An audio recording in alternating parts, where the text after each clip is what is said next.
ஓசூர் நகரில் பிரபலமான தங்கநகை மாளிகையான ஜிஆர்டி ஜுவல்லரியில் கடந்த ஜூலை 27ஆம் தேதி முதல் ஆகஸ்ட் 31ஆம் தேதி வரை தங்க வளையல் மேளா நடைபெற்றது.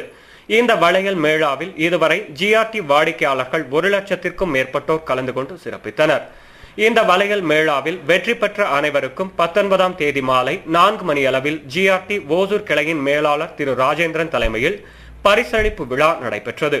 31 பேருக்கு சுமார் 16,500 ரூபாய் மதிப்பிலான 6 கிராம் தங்க வளையல் பரிசளிக்கப்பட்டது. தவிர 210 பேருக்கு பல்வேறு பரிசுகள் வழங்கி சிறப்பிக்கப்பட்டது. மேலும் வாடிக்கையாளர்களை இன்முகத்தோடு வரவேற்று சரியான சேவை செய்யும் ஜிஆர்டி நிறுவன ஊழியர்கள் அனைவரையும் வாடிக்கையாளர்கள் பலரும் பாராட்டி மகிழ்ந்தனர். இதுக்கு பார்த்தீங்கன்னா சவுத் இந்தியாவில் ஷோரூம் எல்லா ஷோரூமையும் நல்ல வெல்கம் இருந்தது.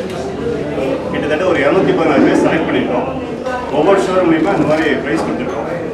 இதில் பார்த்தீங்கன்னா கிட்டத்தட்ட 1 லட்சம் பேர் ஓவரால் எல்லாமே இதில் பார்ட்டிசிபேட் பண்ணியிருக்காங்க. நல்ல மோஸ்ட் வெல்கம் இருந்தது. உங்களோட ஆதரவு எப்பவுமே தொடர்ந்து வேணும் எங்களுக்கு. இதே மாதிரி அடுத்தடுத்து போட்டிகள் நடத்திக்கிட்டே இருப்பாங்க. இப்போ பார்த்தீங்கன்னா இப்போ ஸ்கூட்டி வச்சுருக்கோங்க. அது பார்த்தீங்கன்னா 5000 ரூபா மதிப்புள்ள கார்டு ஸ்டாப் பண்ணும்போது அதுக்கு வந்து ஒரு ஃபார்ம் மாதிரி தருவோம். அந்த ஸ்லோகன் கண்டஸ்ட் மாதிரி இருக்குது.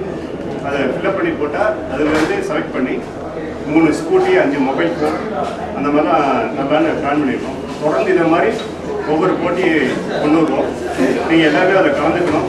உங்கள் நண்பர்கள் உறவினர்கள் அனைவரையும் சொல்லி கடைக்கு வந்து இந்த ஷாப்பிங் எக்ஸ்பீரியன்ஸை வந்து என்ஜாய் பண்ணி என்டர்டெயின்மெண்ட் பொழுதுபோக்கோட சந்தோஷமாக மகிழ்ச்சியாக எல்லாமே கலந்துட்டு தொடர்ந்து ஆதரவு தரணும்னு கேட்டுக்கிறேன். அது நியாயமாகவும் நாணயமாகவும் நடக்கும் ஜிஆர்டி கம்பெனி. எனவே இது நான் இப்பொழுது தமிழ்நாட்டு ஒசூரில் தாசில்தாராக இருக்கிறேன். ஓய்வு பெற்றவன். எனவே நான் பிறந்த ஒசூரிலே உங்களுடைய ஜிஆர்டி கம்பெனி மேலும் மேலும் வளர்ந்து 50 ஆண்டுகளாக இருக்கிறது, 500 ஆண்டுகளாக இருக்க வேண்டும்.